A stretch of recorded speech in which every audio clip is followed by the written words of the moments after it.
The group of protesters commenced their activity on Tuesday following reports that some nurses attached to the Linden hospital complex were locked out of the compound due to them being not vaccinated. The protest moved from the hospital complex to the Wismar Bridge on Wednesday as the crowds grew larger.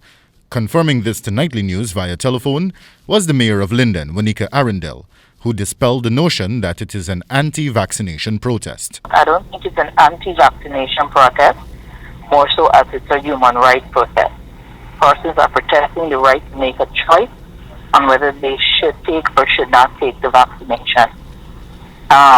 This protest began at the Linden hospital complex because the nurses were locked out since yesterday.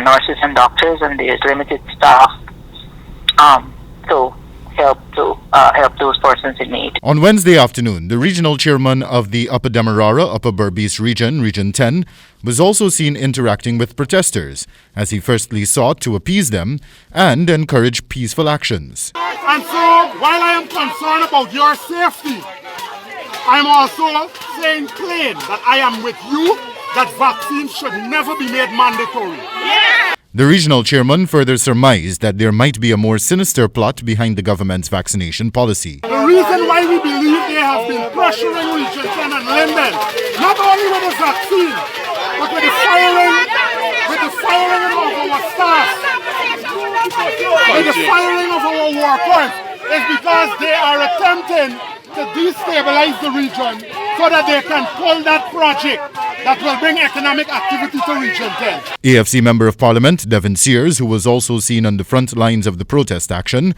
called for the government to ease the pressure on the citizenry and allow them to make their own decision whether to take the vaccine or not. And we stand with them.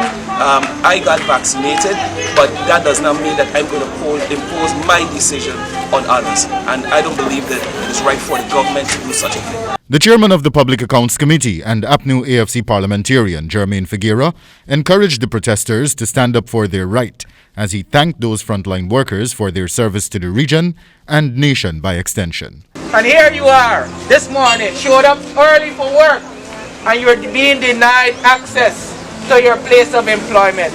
You are being denied access to earn for your families. This is an injustice, and I caution you, I encourage you to remain resolute. This is not about mandatory vaccine alone. This is about your denial of your fundamental right to choose what goes in or out of your body. Sometime last week, the government of Ghana issued a circular advising that persons desirous of conducting business at government agencies must produce their vaccination and ID cards or a recent PCR test before being allowed to carry out any transaction.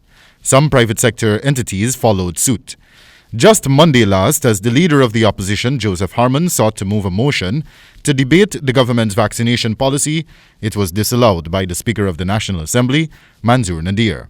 The Minister of Health recently said that since the government implemented its vaccination policy, the number of persons receiving the jab has increased significantly. Thus far, figures released by the Ministry of Health suggest that less than 30% of the population is fully vaccinated, while a little over 50% have received their first jab. The Irfan Ali-led government is seeking to achieve herd immunity by the year's end through the vaccination of at least 80% of the population by that time. Reporting for the HGP Nightly News, Wendell Badrie.